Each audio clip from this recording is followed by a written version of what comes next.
It's kind of cold in here now. No, it's hot today. It's hot outside. I was hot. Now I'm not. It was so hot. I put a sweatshirt Where's on. that other blanket? It's right here. Oh, here, you want this one? Or the gray one? Oh, yep. That was about That bad. was about bad. That was about bad. It was about not good. Okay. Should we add the part 1 of this? Because it was so good that I just feel like we probably should add it because we were talking about the coolest cartoons as kids. That's why our clothes are different. I feel like we should explain that. Are we going to add that part? That's why what? Remember we recorded it and then our mics died? Oh, yeah. That was such a good conversation. It was we only a got good like one. 4 minutes of it. It was a good one. So, why were we talking about? I don't know. I don't know what got us on cartoons. I think maybe we could just post as like a bonus video or something. Yeah. Well, okay. How's life? It's life. It's good. I'm living. Thank the good Lord. Yeah. And you got a new nibbling, which is a gender neutral term for niece or nephew. Yeah, that Natalie created because she's a genius. Well, I have a nibbling, so that's awesome. I do. I have a new nephew that's, 48 hours old now? Yeah. Almost 48 hours. He's so cute. Yeah. I just want to smell him. I know. When are you going to get to see him? Hopefully this weekend. But that'd be good. But they have 2 girls that are young. Like they have 3 under 4. Yeah. So their oldest just turned 3 in December, at the end of December. The next one turned 2 a week ago, like literally last week, and then this one. Oh my gosh. But they finally got their boy. Yay. He's so cute. Oh my gosh, I love that outfit. That is so cute. He's so stinking cute. I'm awesome. so excited. Baby smell. Baby I know. smell. They smell so good. Their skin is just, you just want to eat them. Smells so good. Yeah. Well, I got fired from my job this week, so. Listen, I'm not mad about it. Oh my gosh. I was trying to be a very good friend and be like, I'm really sorry. Because I know it's stressful and I know it's like, what the F? Yeah. But knowing everything else I know, not mad about it. Yeah. I'm happy for you. You got fired. I didn't get fired. I got laid off. Right. You know. Yeah. If you got fired, that'd be different because I would be mad for you. Yeah. But you already had an interview. Yeah. 2 technically. 2 technically. I just got out of one. Yeah. So things are looking up, you know. I think it was time to grow into, you know, a bigger and better person. Time for evolution. Evolution, yes, evolution and progress. Yeah. That was my last Insta caption. You didn't fit where you had been. Yeah. So the timing is right. God's timing, seriously, because we've been talking about it. I've been thinking about it. I've been preparing myself. So the fact that it happened it's hard, but I'm going through the stages and it's all going to be okay at the end of the day. And truth be told, anywhere and everywhere you go on to from here, you'll be appreciated. So I hope so. Yeah. I feel appreciated even now. Yeah. You know, so bigger and better things if you're going through the job hunt or, you know, we know how you feel. It's rough out there. It's rough out there, especially right now in this economy. Yeah. It's rough out there. Everything's so expensive. So we feel you. We feel you. Thanks for listening to the Expired Podcast. Make sure you're following us on all social media. You can watch us on YouTube every Monday, and the episode comes out every Monday at 6 p.m. Eastern Standard Time, wherever you get your podcast. Yep. And how many times did you watch our Oob video?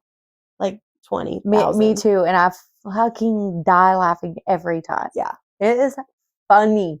Yeah. Somebody said in our mom joke era. I'm like, this is fast. Yes. Mom joke era. I love that. Yes. Follow us on socials to see all of our goofiness. I know. You have to be goofy when you're doing crime. Yes. Because this stuff is harsh. It's bad. Intense. Mm-hmm. Okay. So today's case is on Danny Vine and Della Thorton.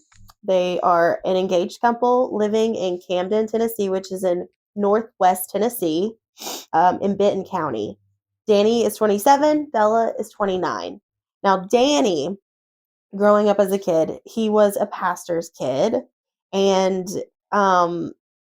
he just grew up kind of a normal life. He had siblings. Mom and dad were together, pastor's kid. This is in Camden, Tennessee, again, in a small town along the Tennessee River. Normal upbringing, and as an adult, he was very successful. He was actually a professional scuba diver. I love that. I love scuba diving. And he made money by diving for mussel shells. Now, tell Which us. is interesting. Yeah. You can make bank. Yeah. And it's hard work, but. Yeah. But no one would ever think that you can like live as a professional diver, especially for mussel shells in Tennessee. But fun fact, I learned this at the aquarium, Tennessee Aquarium, which is in Chattanooga, and it's the largest freshwater aquarium in the world. Retweet. We love the aquarium. It is awesome. Mm-hmm. I will never not be excited about the aquarium, going to the aquarium. It's awesome. Yeah. But learn this at the aquarium. The majority, all pearls in the world come from the Tennessee River. I had no idea. And when I was writing this up, I was like, did you know that the majority of the pearls in the world come from the Tennessee River? Literally, like right here. In our backyard. Yep. Well, the Tennessee River is a big river, and it goes a long way. But still, you would never think, like you think pearls, you think shells from the ocean or species of the ocean, not freshwater. But pearls. And then you said something, we were talking to B-Roll Billy about the fish that are in the Tennessee River and the caviar, the roe, like the fish roe, which is like eggs, but there's a specific type that's like really good and on most like regular person sushi, not like your bougie sushi, but your regular sushi. That species also comes from the Tennessee River. Crazy. And caviar is good. I've never had it. On the bucket list, though, for Me sure. and Mimi Jen, I remember Bentley's you grandmother. told me.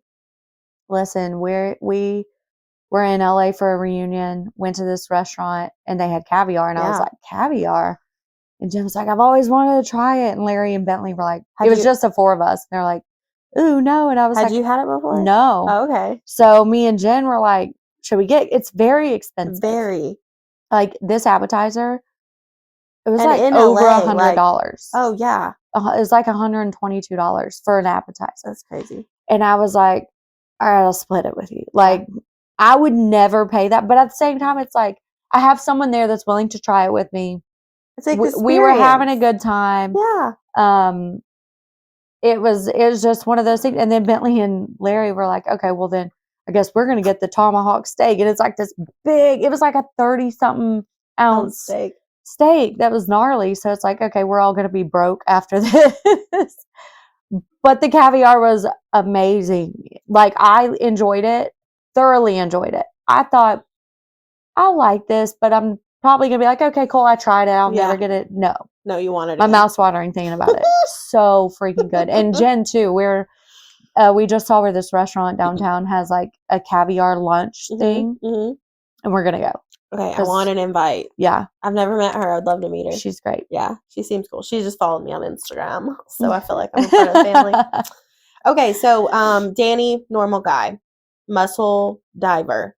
Now, Della Thornton, his fiance, she was a shy girl in school, but she was beautiful. She had blonde hair, brown eyes. She was in the majorettes. And then after schooling, which you did color guard, right? I did color guard, which we are like lumped together. Twirling things. Yes. And your routines go together, right? Yes. They choreograph together. Yeah. Exactly. So color guard is flags, rifles, sabers, and we call it spinning. We don't twirl, we spin. Okay. And then majorettes spin because they use batons. And I love their outfits. And then they twirl because of what they do when it's in the air. Yeah. Okay. Yep. So Della, after schooling, she went to work at a local factory. The two met, they quickly fell in love and got engaged. They were both individually described by like friends and family as like the boy and girl next door. Like just someone who was just nice. Yep. They were planning they were living together and planning their spring wedding. How fun. In 1991, which is that's the year I was born. I know. So to put into perspective, especially the pearl thing, who knows if it's still that abundant in the Tennessee River, but so this was 32 years ago, 33 this year. Yeah, well, January 16th is when it happened. That's crazy. Yep. Okay, so on January 16th of 1991, a fire engulfed in Danny and Della's home. It was a very rural area. Benton County is super kind of middle of nowhere, farms, fields, things like that. And it was so rural that the fire department didn't have the resources to like put the fire out. So they arrived on scene and obviously probably put like safety measures around it, but they just had to let the fire burn out. Yeah, like it they was could just not, too much. They couldn't handle it. They couldn't handle it to put it out. So once the fire did finally burn out, all that was left was 4 posts that basically like the support post in a house. The house was like 900 square feet, by the way. Very small house. Which was like a cute little like cottage house. Where we started. Yeah, where we started. Where we started this podcast. And then a couple of sets of like concrete steps. So like walking up to the house. Danny's truck was missing and Della's car was there. So his truck was kind of like a box truck, I would imagine, because he would haul like the shells and stuff. Had a truck and a trailer. So her car was there. His was missing. The police were hoping that maybe they were together, like they had come home after work, whatever, and then left to like go to dinner or something like that because his truck was gone. And that they had just taken his truck wherever they were. So their families were called, and the families go basically like straight to their house. I'm assuming maybe the families were also hoping that like they had just gone out or gone somewhere together. K-9 units were sent in to investigate along with arson officers or arson investigators. Danny's brother was the one to find small bone fragments and pieces of the skull and full skulls. The bones were found in the couch springs, which is terrible. Police now know that the couple was on the couch when the fire took over. The couple's dog was found crouching in a corner of the house. The dog was also dead. They would later find a .38 caliber bullet in Danny's skull. A couple of things. I find it very interesting that human remains were down to the bare bones, and some obviously not even surviving the bones, not even surviving the fire, while the dog's body was very obvious. You know what I mean? Like not as damaged, not as targeted. Yeah, that's interesting. Yeah, for sure. Red flag. Not accident. And screaming. You don't kill a dog ever. There's no reason for it. Nope. You don't kill the dog. You let the dog out. Do anything for the dog. Oh. So as the investigation continued, police eventually they find Danny's truck and trailer. The trailer had $3,000 worth of mussel shells in it because he's a mussel. $3,000 worth of something in 1991. Wow. Yeah, that's the jackpot. Yes. So they found the truck and trailers, but the shells were missing. And they're on the hunt for these mussel shells. Yeah. So that would, as like an investigator, let's go talk to people who buy and sell mussel shells. Yes. So they talked to all these people, and one person remembers denying shells that looked like they'd already been processed, and they were kind of bad. Yeah, yeah. They weren't healthy. Right. Plus, I found out during my research, mussels, you want to get them to sell as soon as you get them out of the water because of the water weight. Once they open up and start to dry out, they're less weight, and you sell them by the pound. Yeah. Yes. I had no idea. It makes it more difficult to have like a healthy pearl or anything else in a mussel shell that's worth having. The shells even themselves, they start to dehydrate if they're not like treated properly. So it's very important. Yeah, it's very important. So the guy said that he had remembered a woman trying to sell these old shells, and so this was in 91. In this business, it was all cash, it was all paper, nothing electronic. So he wrote down any person who came in to try and buy or sell, what they were selling, how much of this, what was paid, what was whatever. And he wrote down the name Mrs. Bruce. Mussel divers obviously have a lot of cash on them because of the buying and selling. It wasn't credit cards, and debit cards were not as popular. No checks, nothing like that. Yeah, exactly. So the police are like, okay, there's a few mussel divers in the area. All signs are pointing to maybe another mussel diver competition. Now, the Bruce brothers really were the only competition to Danny Vine when it comes to mussel shell diving. The Bruce family is made up of matriarchy Kathleen, who's mom. Who is Mrs. Bruce. Mrs. Bruce. She was a widow, but she had 8 children over the span of about 2 decades that she raised alone. Okay. So we're going to be talking about the oldest brothers. The eldest son's name is Gary. He was the ringleader, and he took all of his mother's orders. Whatever mom needed, Gary's your guy. There's also Jerry, JC, and Robert, and they kind of were the Bruce brothers. Right. And they were not good news. All 4 of them had mugshots before 1991 and collectively had spent years in jails and prisons. So it seems like the guy that like was taking note and documenting everything for his business was like the guy that does everything by the book and is running a legitimate business here. Whereas like the Bruce brothers and like the Bruce family was kind of shady. Okay. Also, in that, how many times did you think of that little like riddle that's like, she sells seashells by the seashore. Yeah, she sells seashells by the seashore. She sells seashells by the seashore. That's all I was thinking. Like seashells. They sell shells, seashells, mussel shells. Yes. Okay. So, Camden, the area that they lived in January of 1991, was unusually cold, similar to how it's been here, except for now it's hot. Yep. Welcome to Chattanooga. Yep. But the Bruce brothers needed money, and they couldn't dive because of the extreme cold temperatures.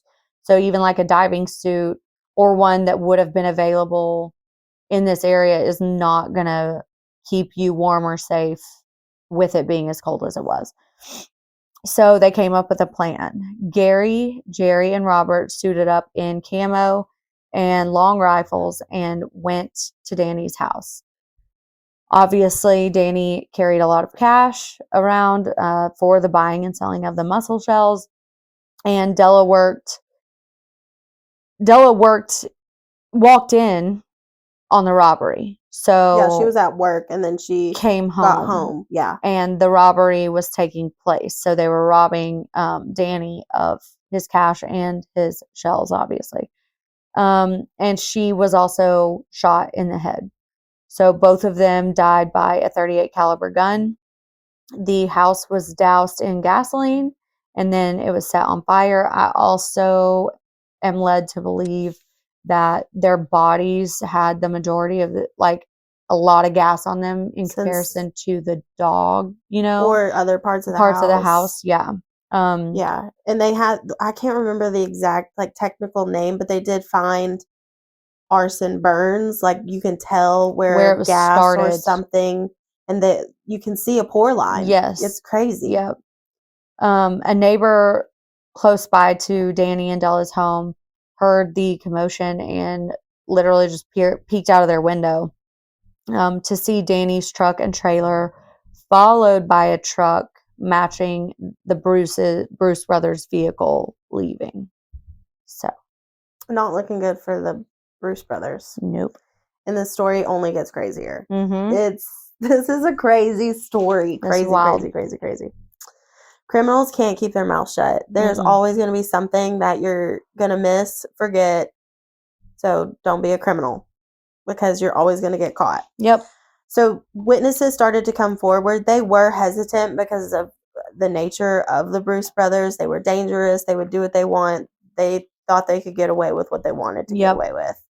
A gas station owner reported that he had seen the Bruce brothers that night of January 16th. They were buying gallons of gas, and he distinctly remembers like Gary paying for it and being like, it's going to be a hot one in Camden tonight. Like, that's so messed up. That is so messed up. Then an old girlfriend of JC, one of the brothers who wasn't involved in the actual killing and robbery of Danny and Della, but he's a part of this family. He's had criminal background. He just wasn't a part of that night. But an old girlfriend of JC, Sheila Bradford, who was dating JC during this whole period, she comes forward because she's worried for her life and the life of her daughter. The FBI agents, because the FBI is involved in this now, they set up a secret meeting where Sheila's daughter worked.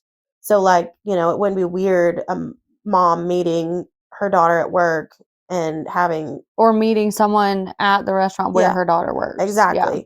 So it wouldn't be suspicious. So they set up this meeting, and as soon as they sit down to have this meeting, a building out back of the restaurant exploded. Yeah, somebody got the wrong building. I guess. Or it was a message to Sheila like, hey, I know what you're doing. Yeah. A distraction at least. Yeah. And it spooked her, obviously. Like, it would spook anyone. So, yeah, that happened. They got out of there. They did have some light protection, but 2 days after that explosion, Sheila was never seen again and has never been seen since that day. Wild. Do we feel so bad for her daughter. Do we think she ran, or do we think she was I don't think killed? she would leave her daughter. I don't either. I've watched some stuff about, I've like seen interviews of her daughter, and I think something bad happened to her. I do too.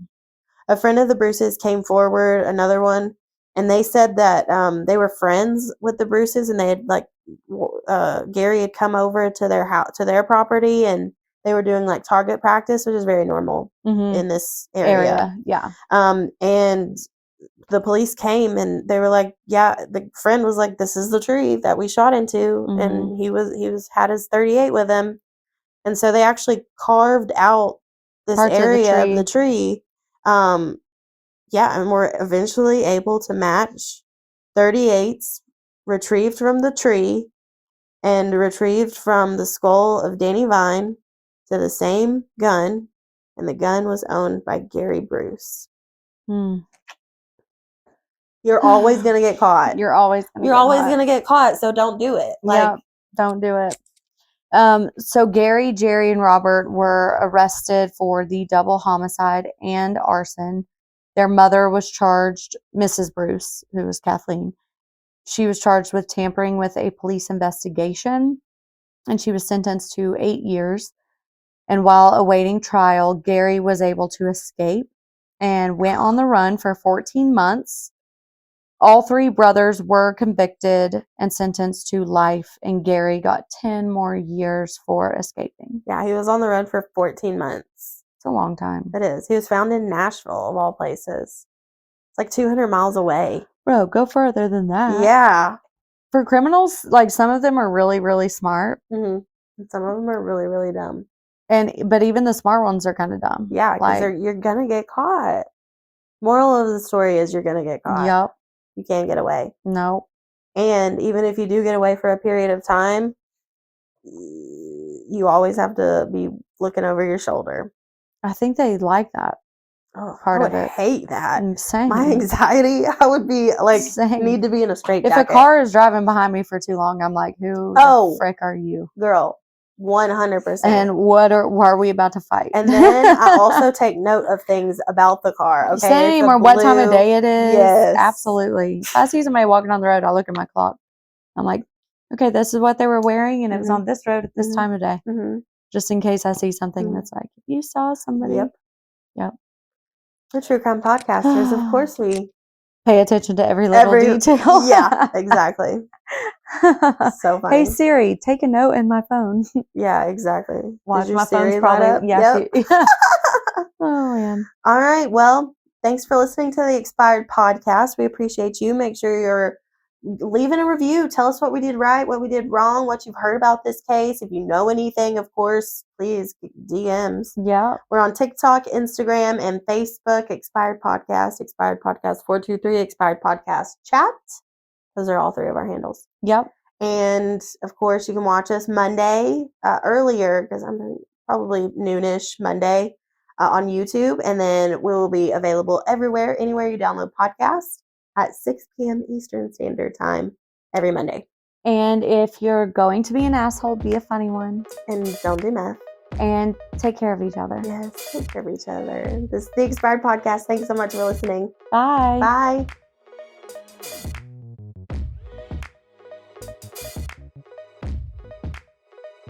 Bye.